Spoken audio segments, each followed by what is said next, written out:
Namaskaram friends, good evening. I'm just trying to do some basic smoke test of whether the Go Live is working. Give me a few minutes. I'm not sure whether you are able to see me live.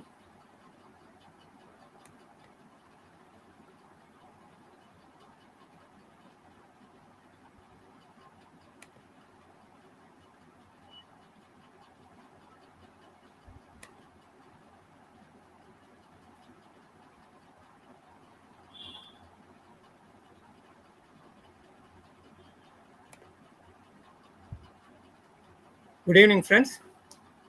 Namaskaram. My name is Shankar Santamurthy, for those who do not know me. For others who know me personally, please bear with me. This is just a 2-minute introduction of myself. So, I'm Shankar Santamurthy, based out of Chennai, and I'm a humble seeker of spiritual wisdom. So, right from my early days, I was quite interested in the spiritual quest. So the quest still continues. Of course, it is still at a nascent stage. Just as a humble, as I said, it's a humble seeker. So I'm just going to start. I mean, those who know me are familiar through my social Facebook and blogger things. I keep writing on some of these spiritual things, whatever learnings I have been getting. So in a few seconds, I'm going to start the live session of a specific presentation.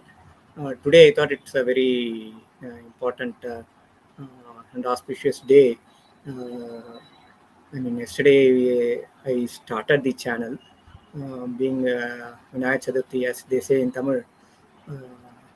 Pillaiyar சொல்லி போட்டு ஆரம்பிக்கணும். So I just thought it was very auspicious to initiate the channel yesterday. And today being the day when Swami Vivekananda addressed the world in this famous Chicago conference on Hinduism. I thought today is a very ideal day.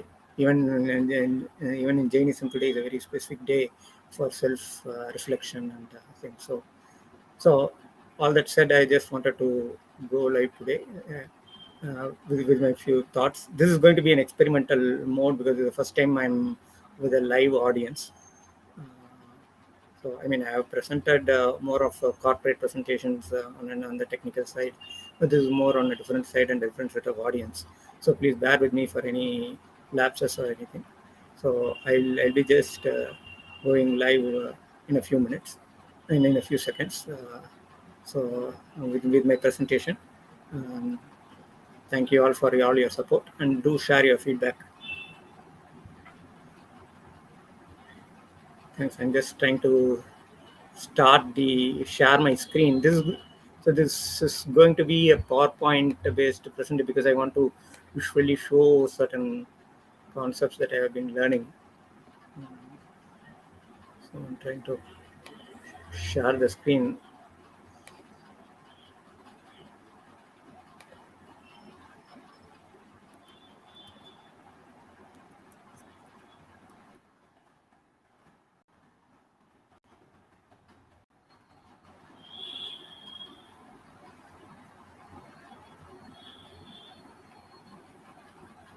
So I hope you're all able to see the screen.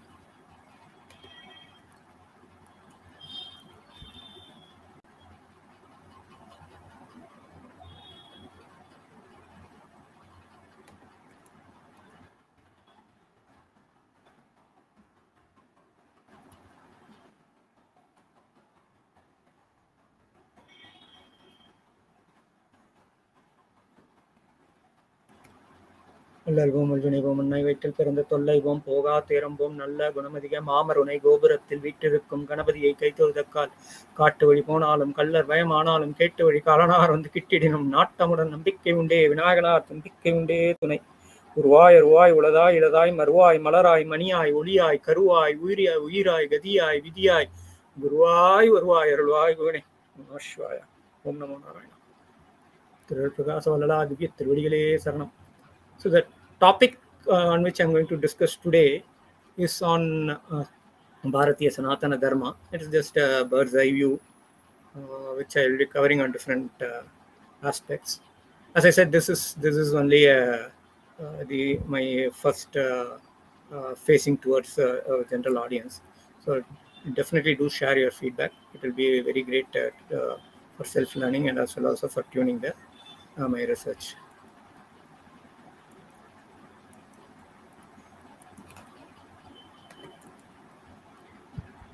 So the topics that I will be covering today uh, is on these three basic agendas. So one, I'll talk about religious perspective of religion, another the perspective of scriptures, and perspective of the philosophies, all from a Indic or predominantly from a Bharatiya standpoint, or the Hindu or Indic, or however you want to look at it, or from a larger perspective of the Bharatiya darshanas.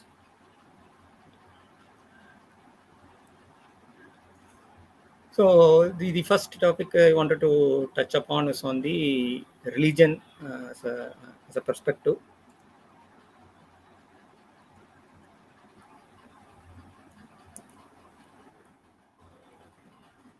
So what is religion?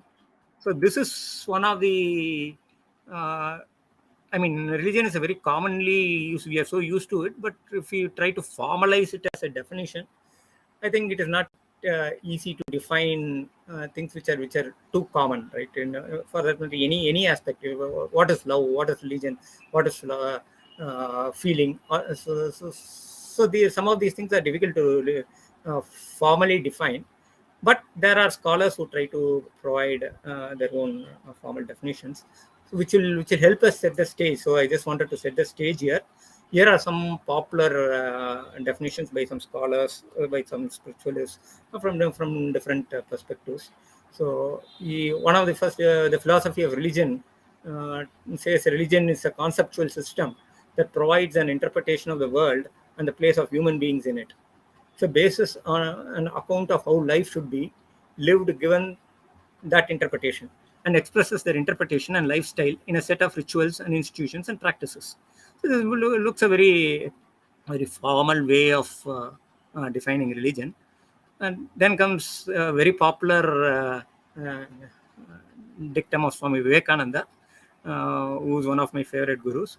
So religion is a manifestation of the divinity already in man. So which is basically trying to say that the inner divinity is getting manifested through religion. Religion is a means through which the divinity manifests itself.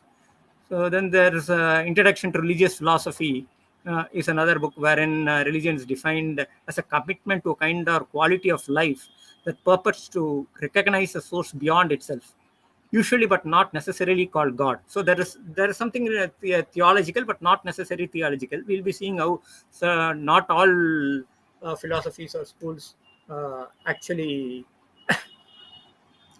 philosophical schools actually believe in God or advocate God as an entity, etc. We'll be seeing some of these schools also. And the last definition I want to highlight is a body of teachings and prescribed practices about an ultimate sacred reality or a state of being that calls for reverence or awe. So this again is trying to formalize religion through prayer, ritualized meditations, etc. So these are some of the definitions of understanding what religion per se is. Moving on, I just wanted to provide the evolution of religion across global. There's a global evolution of religion across the world. Uh, as we all know, that religion started as a primitive. So there is a five stages of religious evolution as per the model given by Robert Enbella. So which I want to leverage here because it reflects the right way of. I mean, the way in which I am also looking at religion. So the first thing is the early man's discovery of religion or discovery of God is more from nature worship. So across all the cultures or civilization, be it the Indus Valley civilization, the Chinese civilization, or the Mesopotamian, Egyptian, you name it, anywhere the prehistoric man wondered the works of nature and started first confronting it. So as man's intelligence grew, he started thinking about it. He thought he can control nature, but he saw that there are frequent forest fires or natural disasters, or so man's struggle or race with nature started with somewhat like a conflict, or trying to see if he can control it. But over a period, he understood that nature is, after all, more powerful than him, and he's just part and parcel of a small speck in that Mother Nature's expanse. So, from the confrontation mode, he started getting into a surrender mode. That are the typical two ways. When we see too big a person, there are two modes in which we operate. Right? Either we try to align with him and surrender to him, or we confront him. But when confrontation is not possible, the easiest and the safest bet is to surrender. So that is how the nature worship started across all the places. If you see the history of religious growth, everywhere it is nature. He started worshipping the sun. He started worshipping nature, trees, mountains, animals, etc. Then over a period of time, then the next stage in which is that he wanted to symbolize this nature, because he wanted to, as his intelligence goes. So Swami Vivekananda again used to say, just as man evolved from an animal into a more intelligent being, man's concept of God also evolved. It's not that God evolved. God is omnipresent, omniscient, but his concept or understanding of God evolved. So he wanted to give a more meaningful or easy to symbolize forms. So from direct worship of nature, symbols of nature was worshipped. Earliest, it could be a phallic symbol, or it could be a symbol of a tree, or it could be a symbol of a man, or a symbol of a mountain, etc. So it moved into symbols, and from symbol, as man grew, he understood that nature is very intelligent and powerful. So it is omnipresent, omniscient, and omnipotent. So if for him to conceive that such a form, he cannot think of anything else more than his own human form. So that is why most of the religions in the ancient world started with an anthropic form of worship. So because he understood that he is the most intelligent species on earth. So something more intelligent he couldn't conceive of. He cannot imagine how that it looks. So he started imagining, creating image of himself, seeing God in the form of man. So image of man is image of God, and God is an image of man in his version of thinking. So that is the next stage, and eventually their religion becomes more and more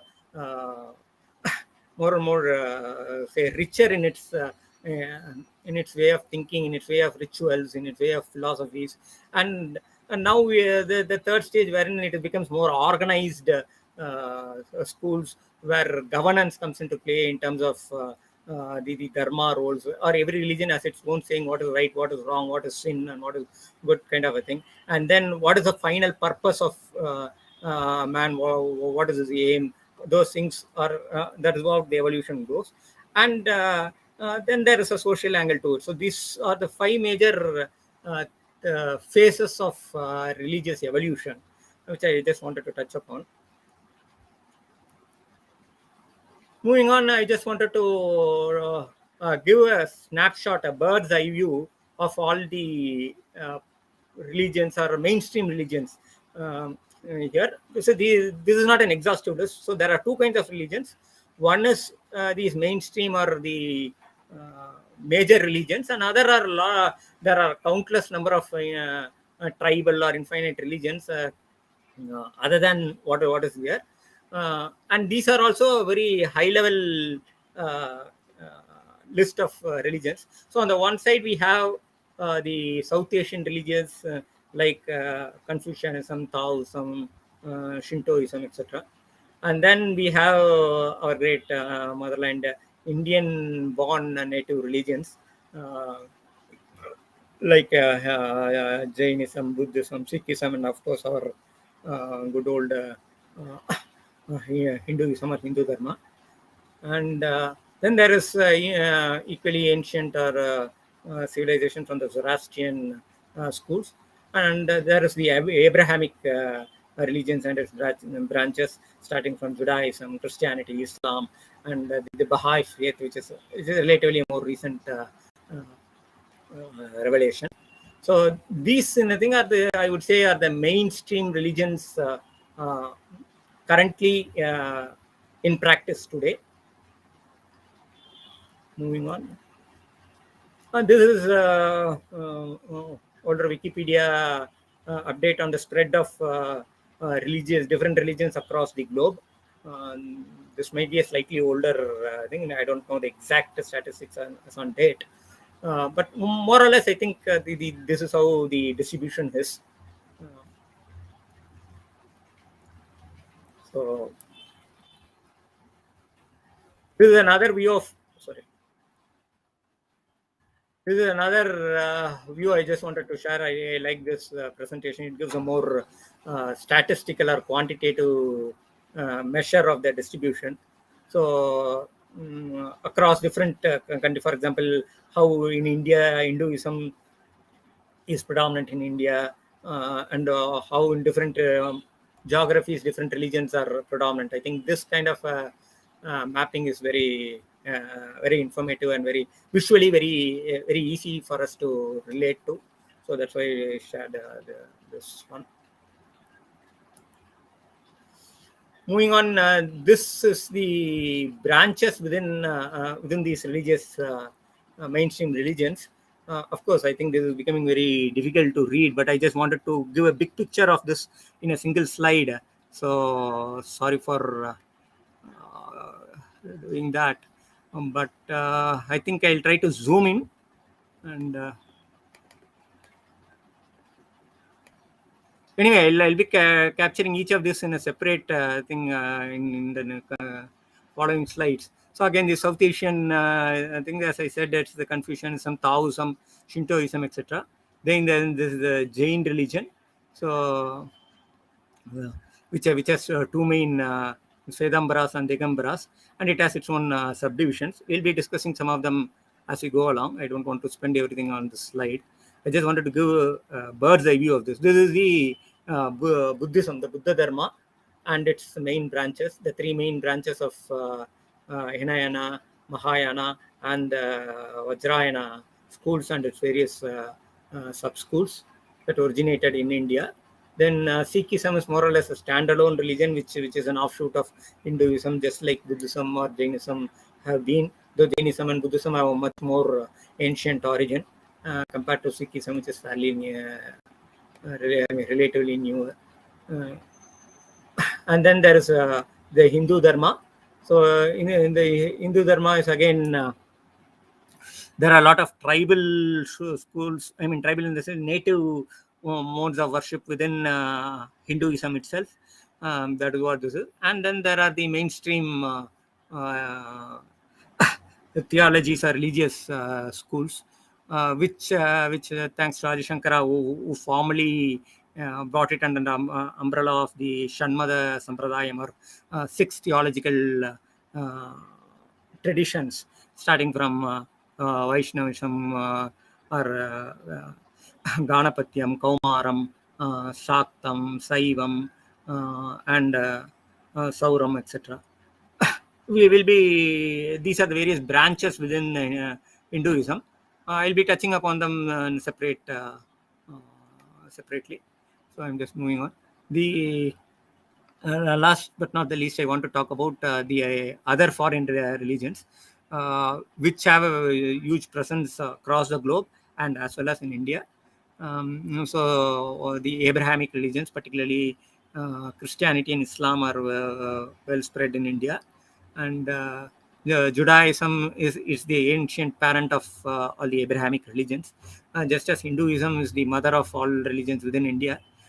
Judaism is supposed to be the mother of from which Christianity, Islam, and Baha'i branched out based on their own revelations and their own branching out. So they have their own ways of differentiating from the former religion, just as in our Bharatiya context.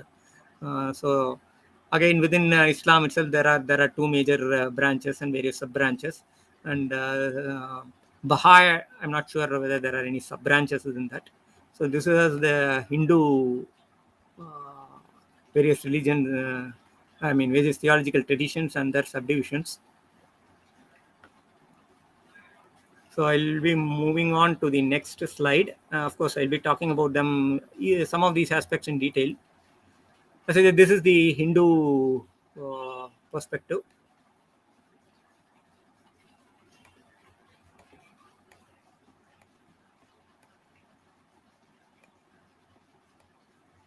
So there is the tribal religion and the traditional religion. So we have as I said, there are the Shanmada Sampradaya. In Vaishnava Sampradayas, we have different schools.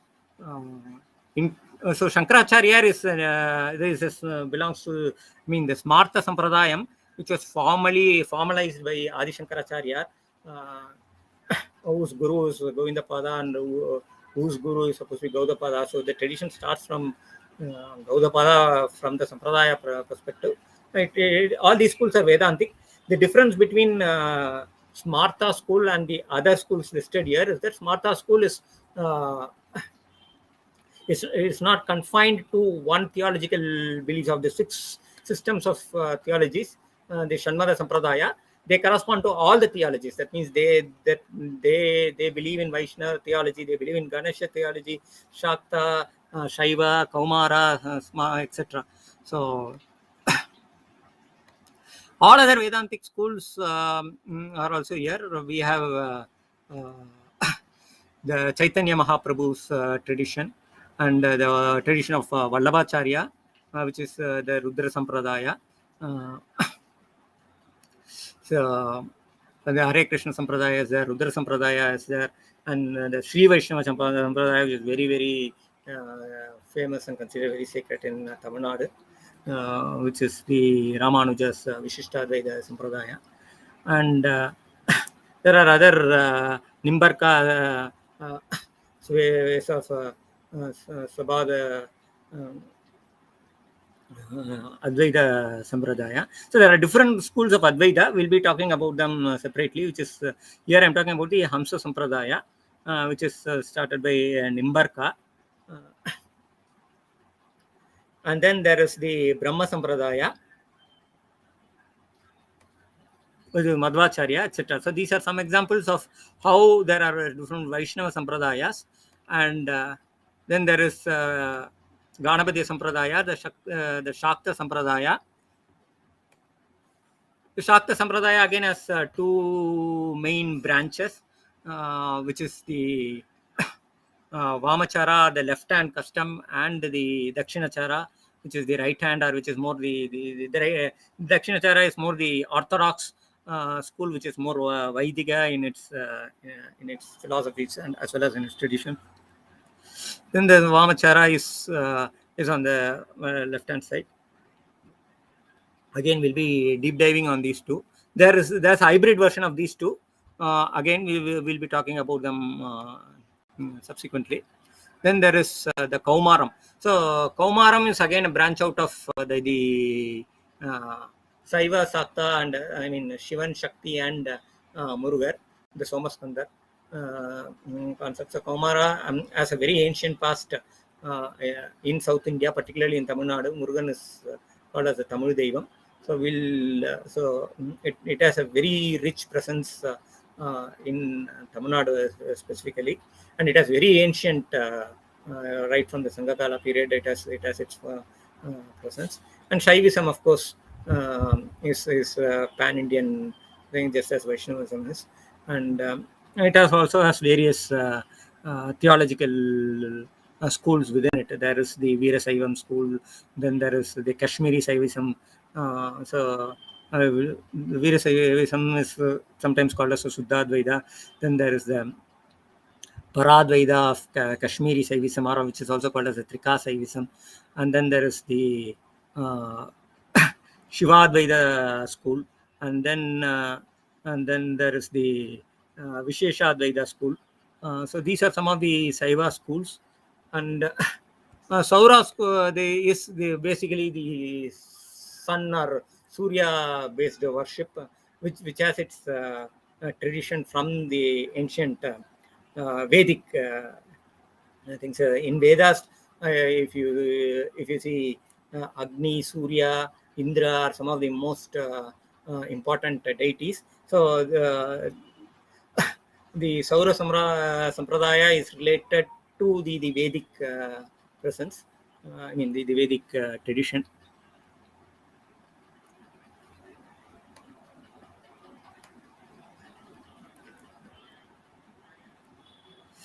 Moving on, I wanted to go a geographical spread of the Hindu of I mean, this is only a highlight, but and may not be an up-to-date version, because today in the Americas and in the Europe also there are a lot of Hindu uprising and Hinduism is thriving there. But this is more of a traditional way of looking at how it started from the soils of the India, and then it spread to different parts of Southeast Asia to some extent, and this side, the erstwhile what is today called Afghanistan and beyond that areas. So these are all different expanses of the Hinduism. I mean, most of these places also have some flavors of Hinduism even today. I mean, India, we need not even talk about it. It's very obvious. The other areas also, thanks to Rajaraja Chola and other places, I think the revival of the Hindu belief system in these places has always been kept fertile, and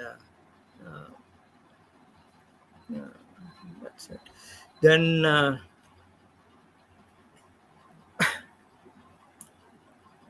Talking about Buddhism, again, there are three major branches of Buddhism, as I already talked about. And these are the Buddhisms which originated from India. Buddhism is again a pure offshoot of Indian brain or Indian. So, thanks to our rich spiritual heritage. So, Gautama Buddha incarnated here, and he was instrumental in spreading Buddhism, which is one of the largest religions in the world. As we saw, it was probably the fourth largest religion in the world, spread out across different. So, but when it started, Buddhism started in a very small way as a very practical, moral oriented thing, but it evolved into a rich school of philosophy, as well as ritual practices and other things. So, post a couple of centuries after Gautama Buddha, Mahanirvana, I think they held major world conferences, just as some conferences are held today for some religious. I think so many people participated, debated about the Buddhist schools and all that, and at one of these, I understand there are three major Mahasanghas held. As part of these sanghas, there were some differences of thought process, which led to branching out of the Buddhism into different schools. The traditional or the older schools of the called as the Hinayana Buddhism. Hinayana means older vehicle or the elderly vehicle. Claims to reflect the original schools of Buddhism. As it is, from that, an evolved version is the Mahayana school, which is a larger vehicle. Because it's larger vehicle because of its scope of reach, as well as its scope of from its philosophical scope. While discussing the philosophical aspect, I'll touch upon it, but I just wanted to show there are two major branches. From Mahayana Buddhism, eventually the Vajrayana school of, or the Tantric school of Buddhism branched out. Then within these schools, there are again sub branches. Like for in the Mahayana school, there is a Madhyamaka school, and the Yogacara schools are the two major branches, and there is a synergies between them. Again, in the Hinayana school, the Sthaviravada school, and the Mahasangika schools are the different versions of that. And so these are all how the different branchings of Buddhism happened over a couple of centuries post Buddha's nirvana. Of course, Buddhism, unlike Hinduism, Buddhism had a farther reach out thanks to Ashoka and various other kings who spread the religion far and wide. So this is one of the maps I found in the internet on saying how Buddhism spread across Southeast Asia, specifically China, Tibet, Nepal, this side Sri Lanka, Malaysia, Singapore. So it has spread a vaster region. In fact, in one of the rare meetings I happened to attend when I was just college, when Dalai Lama had visited the Krishnamurti Foundation for some major event of Jai Krishnamurti's. So there I remember still he remarking, India is very good in exporting religion. India has exported Buddhism. So Buddhism has spread across the world, but it has for various reasons. I'll not get into the reasons now. But it is not that spread in India as it is outside. That's the unfortunate situation. And, so this is the spread of. This again I picked up from the internet. It's a very good slide over. I think James Kennedy is what the site says. It gives how the three schools which I talked about: the Mahayana, the Vajrayana, the Theravada means elderly doctrine, or also called as Hinayana. School branched out into different geographies, and then how localized and customized based on their own traditions, and how there are various other branches of Buddhism that we can see. So this is an ocean by itself. While deep diving in Buddhism, maybe we can look at that. I just wanted to say how Buddhism has spread its tentacles far and wide. With this basic overview on the religious spectrum across the globe, I just want to move on to the next topic as per agenda, which is on talking about the Shastras, the sacred scriptures corresponding to these religions. So what exactly is a Shastra? So Shastra is again a Sanskrit term. The beauty of Sanskrit is that its meaning can be highly etymologically derived at it. So it's a very powerful language. So Shastra is made up of two etymological roots. Shas, which means to instruct or to teach, and Tra means which protects. So the Tra is the same suffix used for mantra also. So it's like a shield or spiritually protecting the soul, the pilgrim's progress. So Shastra provides a guideline, or it's a guiding. You can call it as a text or God, divinity, or however you want to look at it. So it is that carries the spiritual seeker in his journey by providing the right way of looking at the spiritual quest. So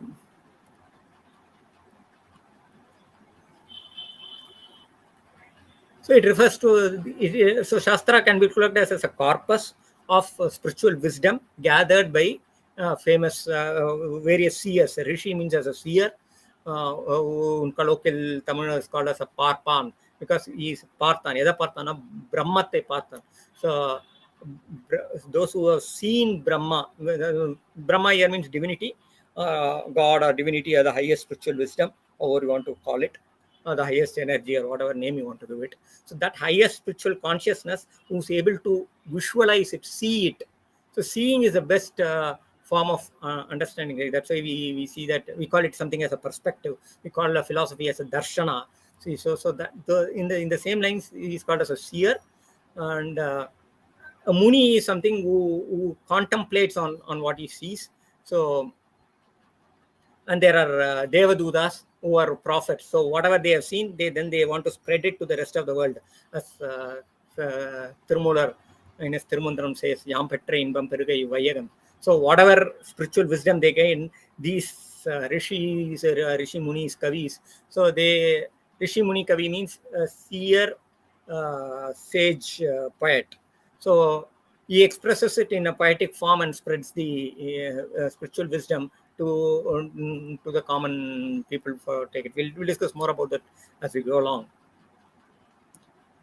So Shastra, there are two kinds of the scriptural wisdom.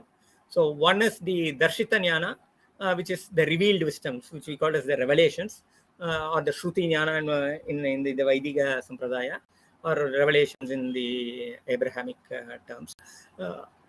The another is the discovered. So one is a top-down approach from which the highest spiritual consciousness, call it God or whatever it is, from there it descends down for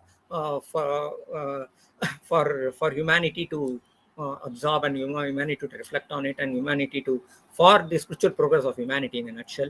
The other is bottom-up approach, how a man tunes himself or spiritualizes himself from his ordinary state of consciousness to a higher state of what Sri Aurobindo calls the supramental consciousness, or the higher form of spiritual consciousness, is what the bottom-up approach is. So there are two ways of the spiritual equation happening, and that's how I have depicted here.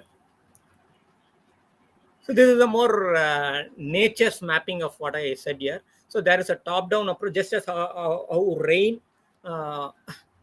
rainfall comes because of the evaporation, then it gets condenses and it moves around and again flows back. Likewise, it's a cycle. So everything is in this omniscient and omnipotent world. I mean, the existence. Nature provides us the way to provide through its grace of compassion, which is called as Anugraha Sakti or Sakti Nipadam in Saivism, wherein the grace flows down from top to down, just like sunlight reaches us.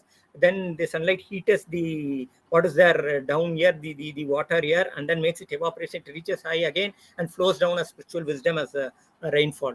So this is typically how the spiritual cycle works in terms of the Shastra, sacred wisdom flows, which is a cycle. That means there's a top down and a bottom up angle to it.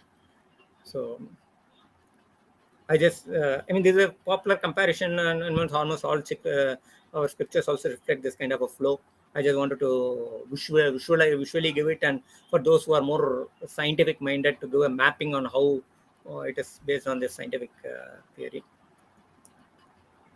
And this is another depiction of how from Shiva, who represents the highest state of consciousness in Saivism. So the above him, from his head, there is Ganges. So he represents the. We all know that. I mean, according to the Puranic legend, he lives in the Kailasha. The Kailasha is the highest, the tallest state on earth, right? Position on earth, right? So that height of wisdom, spiritual wisdom, is what the Kailasha represents, which in yogic terms represents the what the Dwadashanta, which is above the Sahasrara, from where higher spiritual energy flows down through the Agnya Chakra, and from the Agnya Chakra is what is called as the command center, which is the point between the eyebrows. So we call it as a Purva Madhi. So these Himalayas, the snow-clad mountains of Himalaya, the sun, as we saw in the earlier. So the sun, because of the grace of sun, the spiritual wisdom melts down as Ganges or Yamuna or whatever rivers are here, and flows through that. And from a yogic perspective, it is received by the rishi who was kindled his kundalini fire from bottom up and reached the state of up to the Agnya, and he is able to receive the command at the Agnya Chakra of this sacred instruction or the revelation. For example, Bhagirath is receiving the Ganges here, that's how depicted. So this cycle, we'll be deep diving it in from a Kundalini perspective and all in subsequent sessions. But here I just want to say how the flow of which they call it as a Shastra Avatara, and the Avatara means descent. The descent of the Shastra is compared to the flow of a river. In that way, say rivers are always considered sacred in Hinduism. Now back to the spread of Hinduism in its from a scriptural point of view. This again I think it's a clumsy slide because I try to put everything in a bird's eye view of all important things. So I'm trying to zoom in.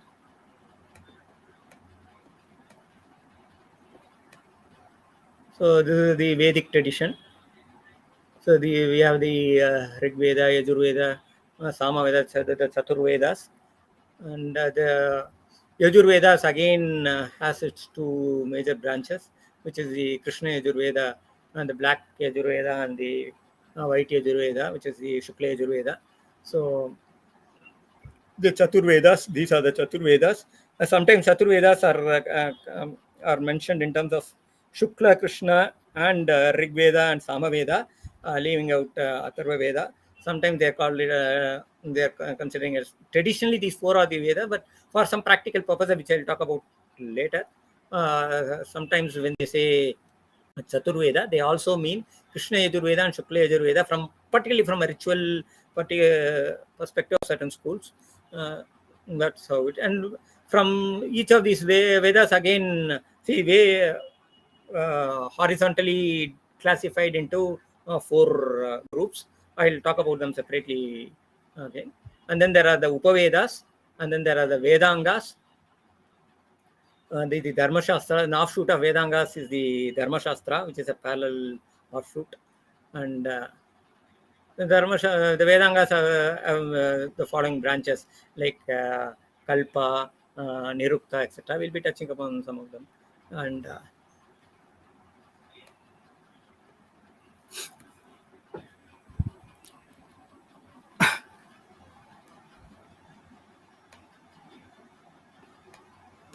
And then there's the Veda philosophies.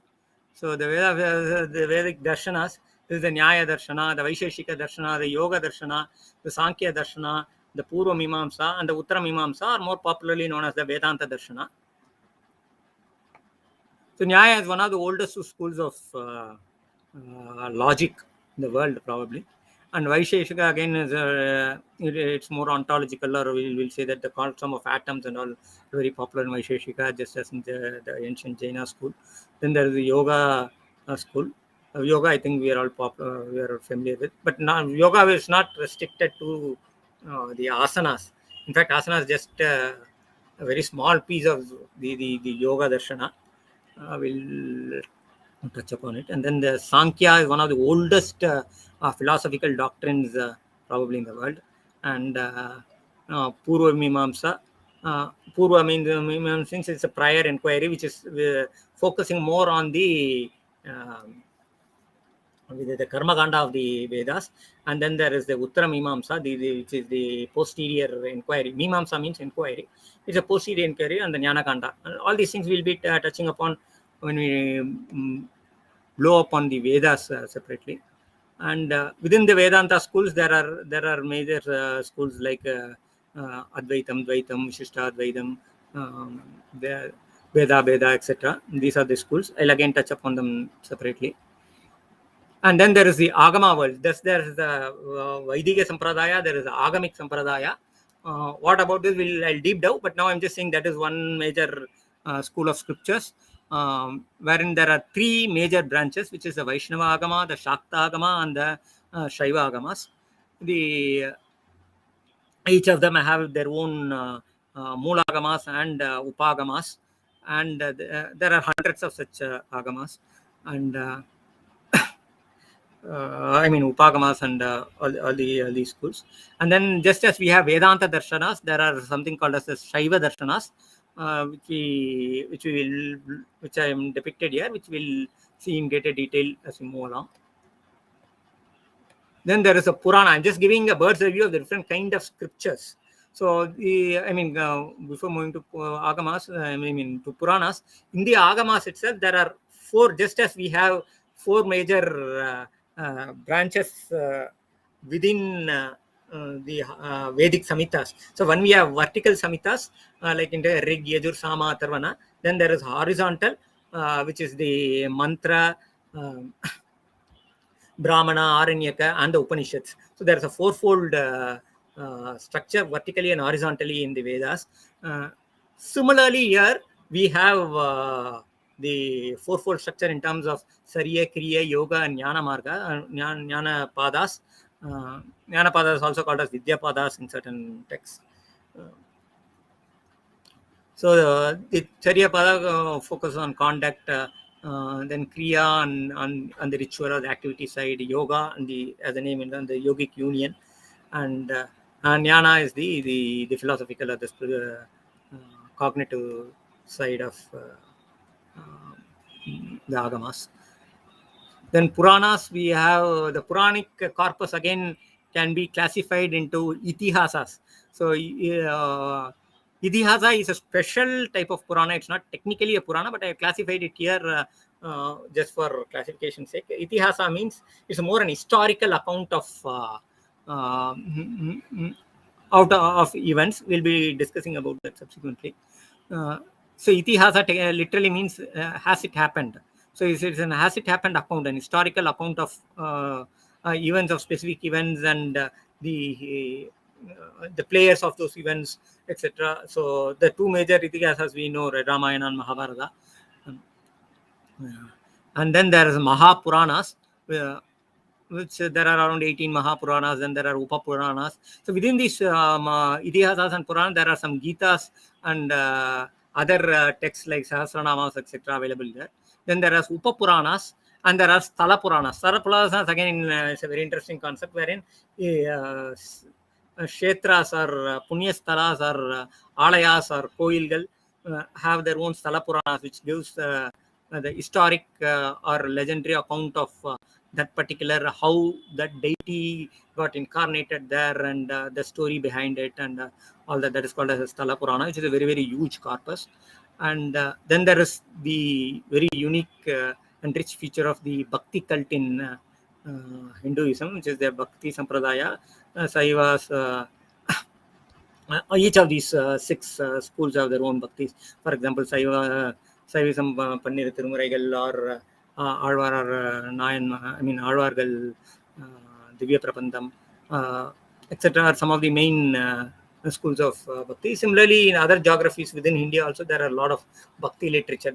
There is no scarcity of bhakti in India, and the highest level of bhakti, both as a spiritual sadhana as well as from a purely a literature perspective. There's a very huge corpus of bhakti in India.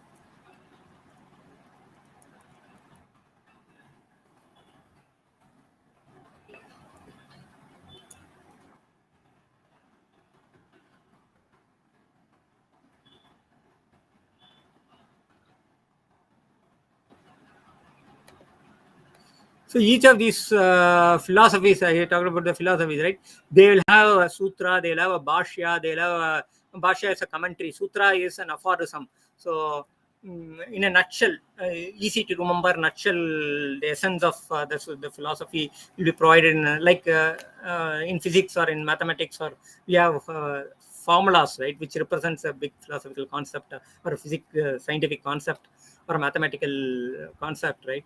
A small formula. Like that, the sutras help people to remember and discuss and contemplate on that.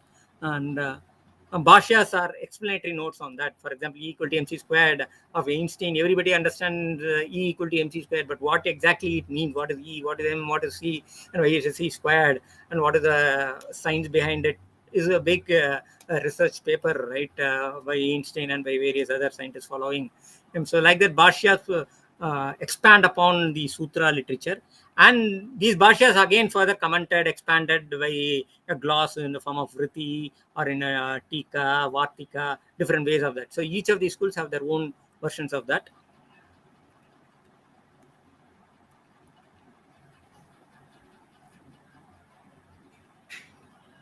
So now we're talking about the Vedic schools. As I said, there is the Rigveda, Yajurveda, Samaveda, and Atarva Veda. This is how they are different branching out. And these are the main darshanas within this Vedantic perspective. So these are the core darshanas. From the Uttaramimamsa, we have various other darshanas, Vedantic darshanas branching out. And each of these darshanas has its own, as I said, the sutra the Bhashya, the Vritti, etc., various corpus of text detailing about the main doctrines of the school. And moving on, I mean, I'll be talking about these concepts again and again in greater detail, so I didn't spend much time on that slide, which is a reflection of the older slide actually. So this again is a vertical slicing of the Vedic corpus. So we have the Rigveda, the Krishna Yajurveda, the Shukla Veda, the Sama Veda, and the Atarva Veda. And each of them has their own horizontal mappings in terms of the mantra section, as I said, the Brahmana section, and the Aranyaka section and the Upanishad section. And each of them, the Upanishads, there are several Upanishads. So there are of which there are more than 100 Upanishads, 108, and sometimes even more. Of these, 12 or sometimes 10 are considered the Upanishad or the Upanishads are considered to be the primary Upanishads, which are distributed across each of these Samhitas. Again, we'll detail them later. I just want to go vertical and horizontal split of the same. So this is the Rigvedic corpus. So there is a mantra, there's a Brahmana, Aranyaka, and the Upanishad, and its various shakas means various branches. See, these are all have very long historic past, right? So these corpuses were being fine-tuned when the from rishi to rishi, when it is word of mouth spread, right? It's a shruti based. So there is some fine-tuning, there is some customization and then branching out. So those are the shakas, and by which different schools have branched out within the overall Vedic corpus. And some of the main snapshot of this is in terms of the synopsis of the mantras, the quantity, some statistics on that. The number of mandalas within Rigveda is around 10. Rigveda is one of the oldest uh, available or live or virgin scriptures in the entire world. So it is one of the oldest scriptures which is still live and worshipped or contemplated, or whose mantras are still considered to be the most sacred of things in the world. So Rigveda is the mother of all Vedic corpus, because most of the other Vedic mantras are directly or indirectly branched out or direct references of the Vedic mantras. So Rigveda is the most sacred, oldest, and the most popular Vedic. And these are some of the major Upanishads within each of these. Within each of these shakas of Rigveda. So Muktika Upanishad is one of the Upanishads within the 108, which provides an index of these. I just give them as reference here, because number of Upanishads and the categories where they belong, different schools or different texts have their own versions. So the reference I am using is of the Muktika Upanishad, and the indexes are given here. And these Upanishads are further classified either in terms of Mukhya Upanishad, Yoga Upanishad, Shakta Upanishad, etc. Saiva Upanishad, Vaishnava Upanishad, Vedanta Upanishad, etc. So those categorization also I have given wherever I can provide a mapping. Then this is moving on. There is the Krishna Yajurveda, which is Yajurveda is the most popular in terms of its ritualistic practice, particularly in South India, particularly in Tamil Nadu, which is the Krishna Yajurveda strong belt. Most of the rituals or most of the sampradayas we follow, the rishi traditions that we follow are based out of or can be traced to the Krishna Yajurveda or the Black Yajurveda corpus of Vedic Samhitas. So this again has the fourfold classical mantra, Brahmana, Aranyaka, and Upanishads. And the Katha Brahmana and Taittiriya Brahmana are the two major Brahmanas here. And it has its own shakas. The Taittiriya Shaka is there, and Maitrayani Shaka is there. There are different shakas available here. Again, Taittiriya Shaka is the what is practiced mostly in South India, and particularly in Tamil Nadu. Then we have the Aranyakas. So this this again is a spiritual growth. So mantra is one area, then we move on to Brahmana, the Brahmana to Aranyaka, and Aranyaka to Upanishad. So this is again inward journey kind of a thing, which I'll touch upon as we move along on this lines. And the popular Upanishads are given on the right, some of them, not all. And the synopsis of the difference, I just leave it for 2 minutes for you to just take a look.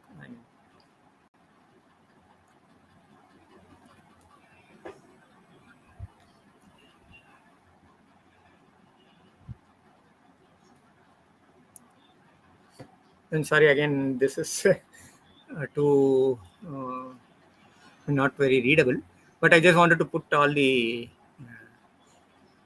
things in one slide as well to say how rich the Upanishad corpus within Krishna Yajurveda is. So there's a very rich set of Upanishads here. I mean, we'll deep dive into these Upanishads and all these things probably in subsequent sessions. I just want to do the list here and to do an expanse here, just to do the length and breadth of the scriptures. That's the intent of today's. Then moving on, we come to the Shukla Yajurveda. The Shukla Yajurveda is again very musical in its rendering. And the famous Chandogya Upanishad belongs to Shukla Yajurveda. It also has its own 4 branches. In fact, Bhagavan Sri Krishna Paramatma in his Bhagavad Gita says he is Shukla among the Vedas, right? So it is considered to be very pristine because it is very the way it is rendered is very musical. Most of its mantras are from Rigveda, but the way it is chanted has its own unique musical thing, which is very special about it. Again, there are different sub branches within it. The Kanva and Madhyayana are the major Brahmanas within it, and the Upanishads also has 2 main branching shakas, and these are the synopsis of these mantras and Upanishads I just given here. I mean, lack of time, I'm just this again is a snapshot of the major Upanishads coming under this, and the classification whether they are yogic, etc., and the index according to Muktika Upanishad.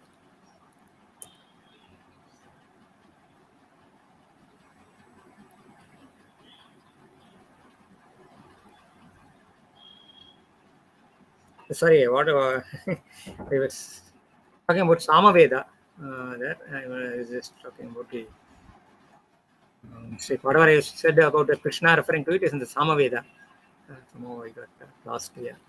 So Sama Veda is this is the White Yajurveda. White Yajurveda is another part of the Shukla, the Yajurveda corpus. So I the slide is showing Shukla Yajurveda, but I am talking about Sama Veda, etc. Sorry for that. And so this is Shukla Yajurveda, this is the White Yajurveda. The main thing is what is the white and black is that it is more of a convention of saying that the fourfold classification between mantra is anyway, mantra, Brahmana, Aranyaka and Upanishads is not very watertight in the Krishna Yajurveda. That means we can find mantras even with other sections and vice versa kind of a thing. In the White Yajurveda, it is more, which is an offshoot of the Krishna Yajurveda. The classification is more clear. So that's why it is called, for its clarity's sake, it is called as White Yajurveda. Of course, there is a legendary way of how it became white and all that. I'm not getting into those things here. Then moving on to Sama Veda, which I already talked about in terms of talking about Shukla Yajurveda. So Sama Veda is the Krishna's favorite, and this is more musical in its rendering and content. And these are the main Upanishads under Sama Veda. So as is a list of Upanishads, you can find it anywhere. I'm just skipping to. I just want to give the length and breadth of it. Then coming to Atarva Veda. Atarva Veda is the 4th branch, and probably historically this is the last offshoot of the Vedic Samhitas. So this Vedic Vedic Samhita is a whole, is a continuum. They are not watertight compartments in the sense they are not distinctly distinct, right? They are for matter of convenience they are classified under different buckets like the 4 vertical and the horizontal mapping, but it is all the same spiritual truth. So truth is one, right? So out of this, right, the final branching is Atarva Veda. Atarva Veda is very interesting in the sense that it provides a linkage between the Vedic corpus and the Tantric concepts, also Tantric or the Agamic schools, which we'll be talking about. So it provides a bridge over it, and it is so it provides a bridge between two different schools of thought, and it is one of the earliest references from the Vedic corpus perspective in terms of the concept of Brahman. So we already saw that from mantra to Brahmana to Aranyaka to Upanishads or the Vedanta, there is a flow of inward flow from how earlier there was, when you talk about the Vedic mantras, right, there it may look to be a polytheistic scenario wherein there are multiple devatas who are glorified or who are worshipped through these mantras, right, and various rishis trying to contemplate on these mantras. So it looks like there are multiple devatas or deities. So there are around 33 plus named deities, and these named deities are sometimes given alternate names which are sometimes considered as different deities or same deities. So those are the ways in which these deities are mapped. And in fact, there is a famous Upanishad Vakya wherein it says that there are almost 3 lakhs or 33 lakhs, a big number of deities. Are there really so many deities? Ask the disciple. Then the guru says, no, not exactly that. Then he filters down, like from say from 3 crores to 3 lakhs, from 3 lakhs to 3,000, 30,000 to 30,000 to 3. So that how from a polytheistic to non-dualistic, or for a single concept of or Ekayana Vada, so monotheistic word. Monotheism has a different connotation from the Abrahamic side, but what I'm saying is from a multiple God to a single, all-embracing, all-inclusive concept of Brahman is a journey, is a spiritual journey. So that spiritual journey is there in the Upanishads part very much highlighted. The same thing from the Atarva Veda, the mantra section itself gives a lot of concept to the Brahman. The concept of Brahman as a glorified or the unified form of all the devatas, the Parabrahma concept line evolved historically from the Atarva mantras. So Atarva Veda also a lot of mantras from the Rigveda and has its own mantras also. So the concept of Brahman evolved as a philosophical concept. I think Atarva Veda played a major role, and also, as I said, bridging with the Agamika, the Tantric side of Indian scriptures. Then moving on, these are if you see Atarva Veda, some people say Atarva Veda is not important, only the first 3 are considered as sacred. Atarva Vedas, of course, Atarva Veda also as concepts in terms of this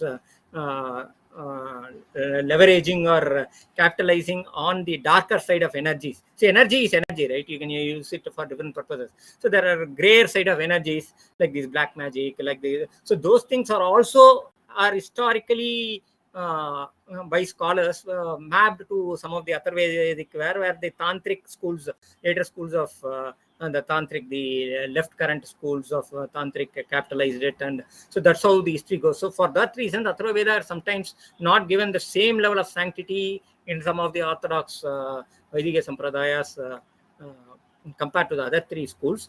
Nevertheless, Atarva Veda is considered very important. As I said, from a philosophical point of view, the concept of Brahman, or the concept of Vedanta Darshanas, starting from the Kevala Advaita of Adi Shankara, I think directly or indirectly through the Upanishads has its play in the Atarva Veda to a great extent. Of course, other Rigveda and all that are equally important. But what I'm saying is Atarva Veda has its own uniqueness.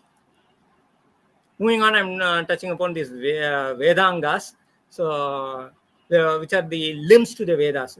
For us to understand the Vedic concepts, Veda has a very rich length, breadth, and depth also, right? So, for understanding it, the different sciences developed around it. So, which are called as the Vedic limbs to better understand these Vedic corpus. So, the what are highlighted here are that, and they are compared to the different, they're called angas, because if you take a Veda as a Veda Purusha, because according to Vedic Sampradaya, Veda is the same as Brahman. Veda is not just a text, it's not just words, it is the same as Brahman. So for that Brahma Purusha, these Vedangas form the different angas or different body organs. It's a mapping of these angas.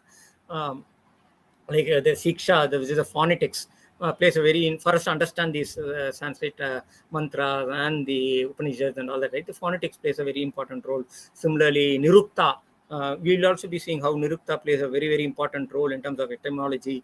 Then the Chandas, how you pronounce, or the meters, which is basically the Vedic meters or the prosody of the Vedic chanting, how to chant, in what frequency to chant, and what pitch to chant, etc. So Chandas is again a very, very, very elaborate science within the Vedanga corpus. And Jyotisha again is considered as the eye of Veda. So the Vedanta Jyotisha is one of the earliest Vedic treatises in India, and probably written documents in the world. So astrology has its own history. So Veda, Vedic astrology has a purpose. Astrology has two purposes, right? One, the ancient or original purpose according to Vedic astrology is that it was used to predict the nature. We are also that how man started worshipping from nature worship is spiritual growth evolved, right? So you wanted to understand nature, to capitalize, leverage nature to do a ritual. So this mapping of the perfect time-space continuum, for that Jyotisha played an important role. Where to do, when to do a particular ritual, when to chant, how to chant is there in the mantras, and what is the meaning of that is there in the Niruktas, the Tandas, and how to, these are other angas there. Like that, Jyotisha plays an important role. That's why it's called the eye. It provides you when to do a particular ritual or when to do a particular contemplation. That means at that point of time, the energies are best leveraged or best maximized or optimized. So that is where astrology used to play. And then it becomes more into a predictive. So first it was analytical, then it became predictive, and then prescriptive on a human individual day-to-day activity. That is the evolution of astrology as such. But originally it was how and what time to do the ritual or the karma of Vedic karmas. Similarly, in Agamas also we see the Panchangas are mainly used. These Vakya Panchangas mainly for predict the various puja events or the festivals for each temples, how to do it and all that, right? So that in that way, Jyotisha, the Panchangas played a very vital role in space-time management of nature in tune with the ritualistic tradition. Then there are the Upavedas, which are the ancillary Vedas, like the Artha Shastra, which provides the political science or the economics of how economics should support the overall scheme. Then there is the Ayurveda, how only if you are healthy and right, the Ayurveda plays that role. So the medical right. Then the Dhanurveda, you should also have a self-defense, how you defend yourself so that your spiritual pursuit is not disturbed in any way. But everything is related to your spiritual growth with their social impact. And then there is music, the Gandhara. We saw how Sama Veda is a music. So music is always very closely interlinked. We call it as Nada Brahmam or Shabda Brahmam, Sangeeta Brahmam, right? So music plays a very vital role in Hinduism. So that's why it is called as one of the Upavedas. Moving on, we talk about the next stream or the parallel stream of scriptures, which is called as the Agamas. So Agama is derived again etymologically from the Sanskrit Aga and Ma, and what it means is what is tried to provide here. A means to come. So Ga means to go, and Ma means to accept. So what it means is it is called as to come because the original source of the wisdom comes, as I said, it is Agama Avadara or Veda Avadara or Shastra Avadara. Avadara means descent of spiritual from a top-down approach. So then it is called to go. Is it because the original destination of the audience is there? So from there, the rishis take it to the next level. Through Shakti Nipadam or through the divine grace. As Manikva Avanarulade Avantal Vanangi. So the grace is what is personified as Parashakti in Saivam, both in Trikasaiva, Kashmir Saivism and Saiva Siddhantam, etc. So that is called Shakti Nipadam. Shakti Nipadam means flow of grace, a descent of grace. So the same in Sri Vaishnavam also. So the Sri or the Lakshmi plays a major role in taking a man to God. So Jivatma reaching Paramatma, Lakshmi plays a very vital role, right? So that concept is there in both schools. And one means accept. So this is how Agama is defined. Then what constitutes an Agama? The Agamas itself provide a sevenfold nature of Agamas. So that is what is given. It should talk about creation, how the creation of how the world evolved or created or manifested. There are different schools of it, but how it came into being. Then how it dissolves back to Pralaya. Then it should talk about the sixfold rites.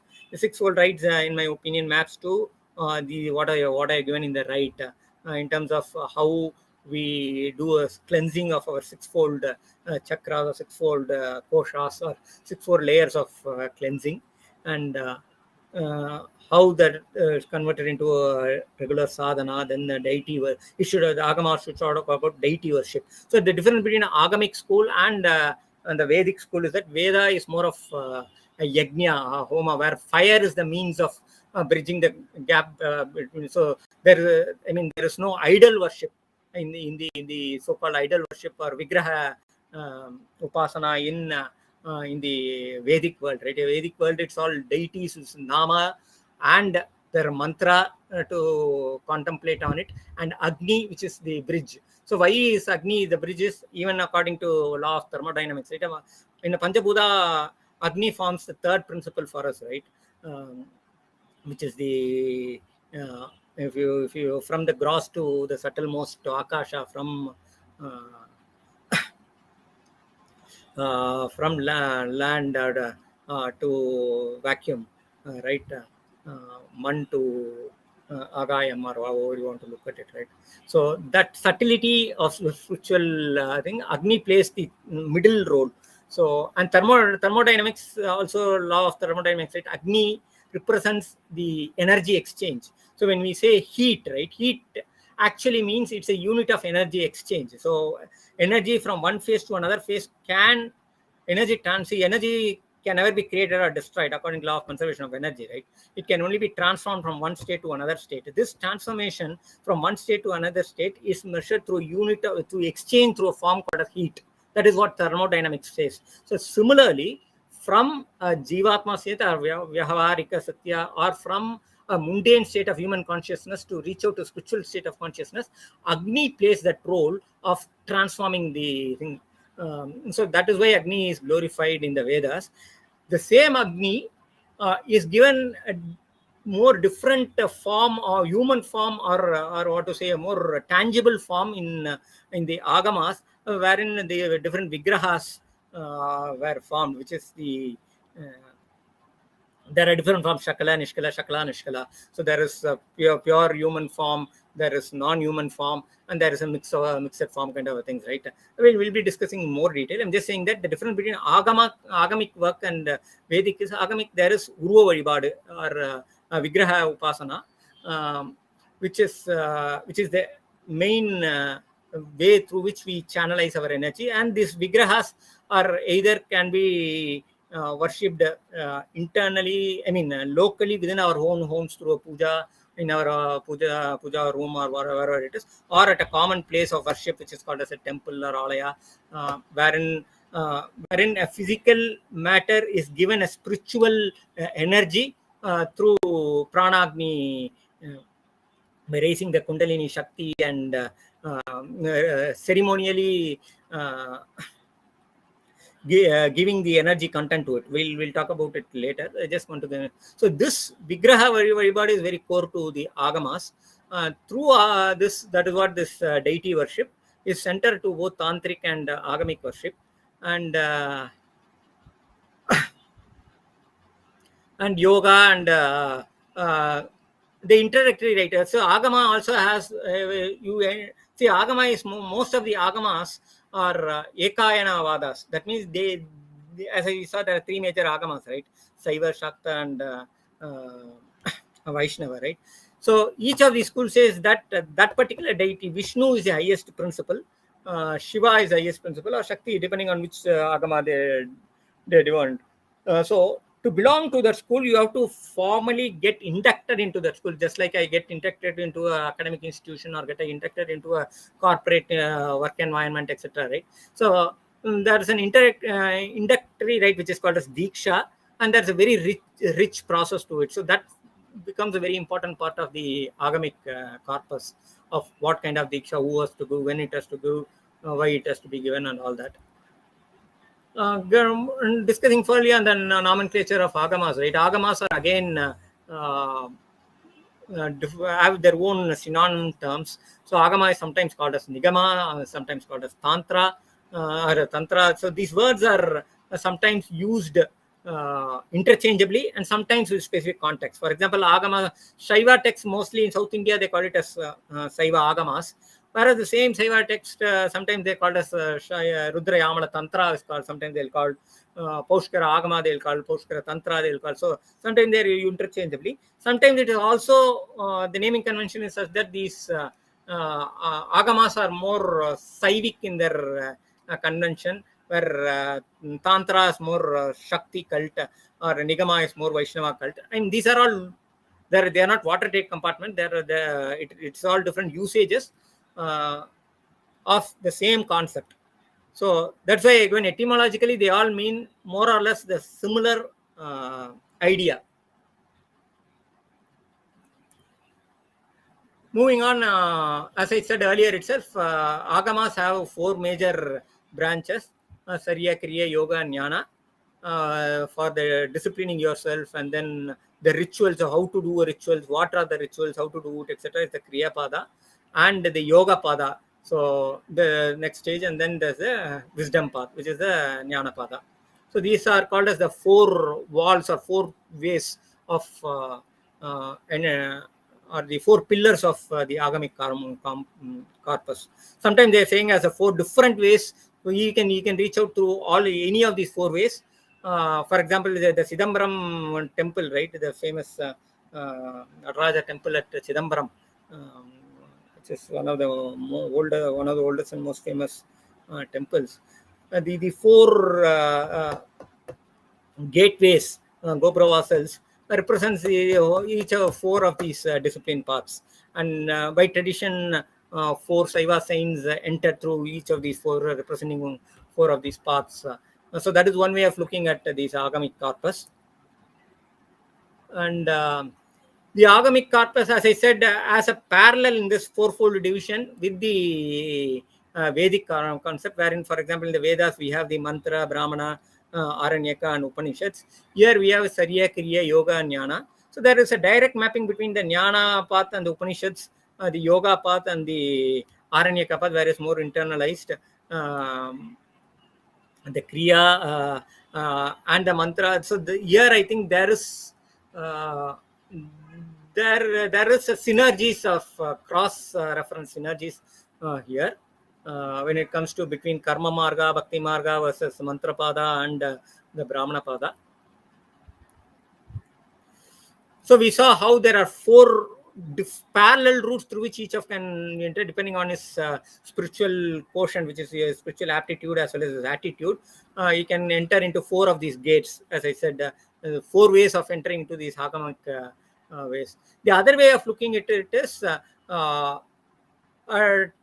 it is more of a nested nature, wherein Sharia talks about the conduct. Then once your conducts are there, then you do the ritual rite, which is more of a Bahya karma, which is an externalized way of contemplating the divinity. Then you internalize in yoga, and then you contemplate it and reflect it or absorb into it from a philosophical or spiritual knowledge point of view. So in that way, it is more of one within the other layered kind of an architecture. So what we call as Agam, topmost is the Purapuram. So using Valala's naming conventions, Purapuram, Puram, Agapuram, and Agam. So the Bahya, external, outer, and then the outer, then the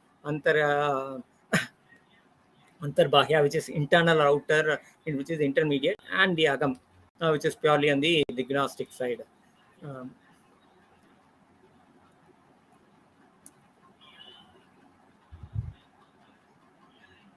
But at the end of the day, all these add up to the same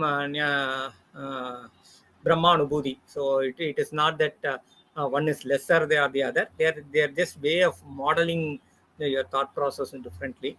Uh, Depending on your aptitude and attitude, you can reach out to the same level of divine experience or following anyone or all of them. They are not watertight compartments. Actually, technically, I personally believe, and personally, based on whatever I experience or whatever I understand, my iota of, 2 cents, is that wow, if you catch up one, and if you deepen into one, it automatically moves you to the other, and the thick walls start vanishing, and you see that there's a perfect synergy between all the 4 ways. So this is a further the Sarya Kriya Yoga Pada from soteriological or journey of the soul. The pilgrim's progress is again broken down into Sarya Il Kriya, Sarya Il Yogam, Sarya Il Jnanam, Kriya Il Kriya. So like this, there is 4 into 4, 16 stepped process of the spiritual journey. That is what I have depicted here. So there is a Charya, conduct in conduct, then and there is Kriya Charya, right in conduct. So we can belong, as of now, we can belong anywhere in this matrix. So depending on spiritual quotient, we can belong anywhere. We can be at the entrance level, or we can be at the higher. I mean, if we are we are Puritans, we are already here at the highest level, or we can be at the entry. We can belong anywhere here in this 4 into 4, 16 matrix. So this is another way of depicting how this is step by step spiritual ascent of the soul.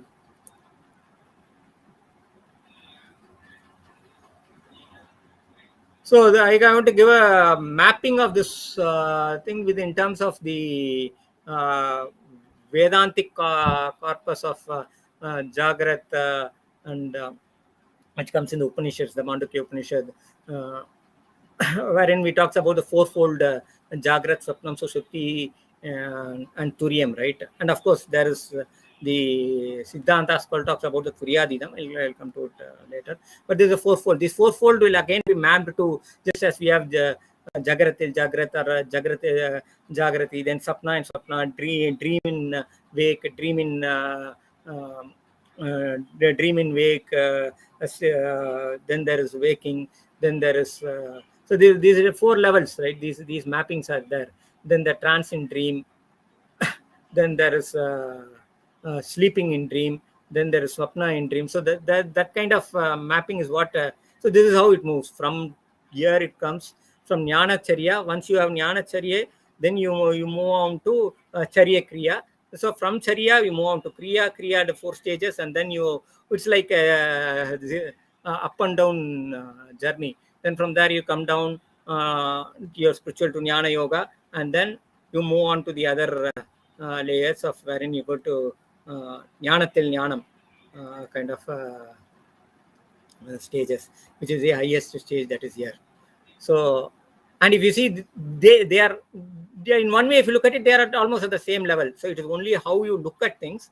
It is a journey, as well as we cannot take that too hard and fast rules of these ones. So this is just a way of saying how you progress at different milestones. Another way of looking at the descent of the spiritual wisdom provides in the Veda, in the Agamic terms, in terms of the 6-dimensional flows, wherein there is a flow in terms of epistemological flow, and then there is an ontological flow. What is left on the left is so that's as I said, right, in Hinduism, scriptures are as good as Brahman as good as the world. So this, they are not thick walls of differences. How one flows into the other, both from a top down and bottom up approach, is what our religion constitutes. And for that, the 6 advas means 6 pathways of the descent as well as the ascent is what is depicted here. In other words, it's evolution and involution. And the Agamas are, again, as I said, the Saiva, Shakta, and the Vaishnava, the 3 major schools. If we talk about the Shaiva Agamas, the Shaiva scriptures perspective, the Shaiva scriptures have the philosophical part of it, the Shaiva Darshanika Shastra, like Shaiva Siddhanta schools, like for which is called as Shuddhadvaita, and then the Paradvaita of Kashmiri Shaivism, and there is the Sri and other schools of Shaiva schools, right? Veera Shaivam, etc. Right? Those all talk about the philosophical tenets, and then there are mythological concepts. A lot of Shiva Puranas are there from the 18 Puranas. Many of them are Shaiva Puranas, and then there is a Bhakti literature of Shaiva devotional songs like Devaram, Tiruvasakam, etc. And then there is the actual Shiva Shasanas, which is the Agamic content we are talking about. And then there are, like Vedantic Upanishads, there are Saiva Upanishads, and there is Saivism has a very huge content on Shiva Yogam. A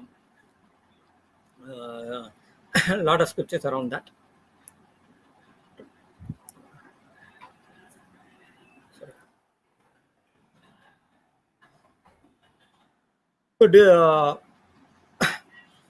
So classification of Shaiva scriptures in terms of the Shaiva Agamas, which is called as the Shaiva Shasanas, as I talked about earlier, are again mapped into different streams, like the Laukika Marga, the Vaidika Marga, and Adi Marga, Adhyatmika Marga, Mantra Marga, etc. And they are all believed to represent different directions. When you talk about the geographical directions, they correspond to different directions. And they also are supposed to be emerged or revealed from the different phases of Paramashiva, the 5 different phases of Paramashiva. So Panchamukha Shiva is a very famous iconography. So, excuse me.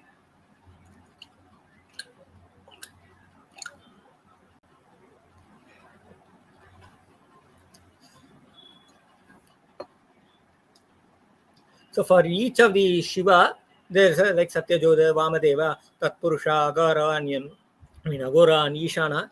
These are different mukhas of Shiva, and there are each mukha has a mantra associated with it, and there's a Karaneshwara associated with it. That is what is mapped here.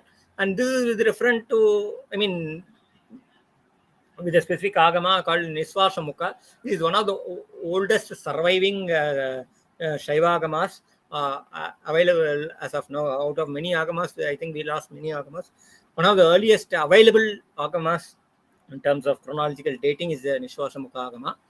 So there this reference is there. Of course, it is such a mapping is there in almost many texts. I have given the same thing in a more visual way so that it is easier for us to map how from different mukhas, different margas evolved. And according to Shaiva Agama, the descent of this Agama Shastra Avadara happened from Shiva, the highest consciousness, Paramashiva. It happened through Parashakti. As I said, it is the divine grace at which they descended, or in other words, she is the first recipient of this wisdom, from which it passed on to the rest of the world.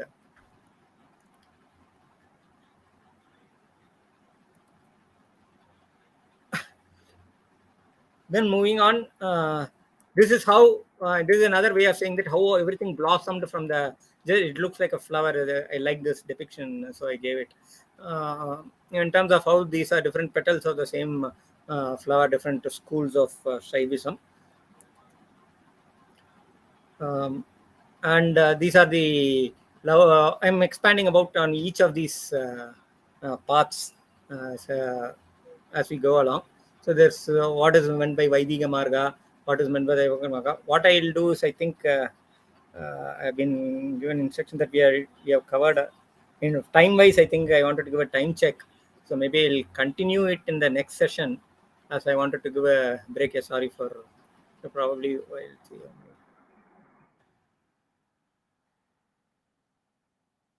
Okay. So probably I'll stop here in my current session. Thanks for the patient listening. Whoever has continued to listen, I know some of them would have left either because of time constraint or lack of interest or whatever it is. Right. For those who are listening and patiently, thanks for your time. Um, Please share your feedback. This is definitely my test bed. I mean, this is the first time I'm going live on a presentation, so there could be some lagging in the way I've presented, either my presentation style or including the presentation of what I talk, or what I present in the form of the slides, or in terms of the content, etc. Please highlight it, and whatever areas you really liked it, or that will also give us feedback on which you think are helped you learning or whatever it is. Please feel free to share your feedback. So feedback is one of the best ways to for mutual learning, as always, right? Even in law of physics, right? Feedback plays a very important role, not only in physics, in management or anywhere, right? So it is how uh, messaging happens and how information fine tunes itself, or whatever it is, right? The wisdom fine tunes itself. Um, so reach out to me for any thoughts or inputs. And thanks for your patience again. And we'll catch you soon later. Om Shanti, Om Shanti, Om Shanti.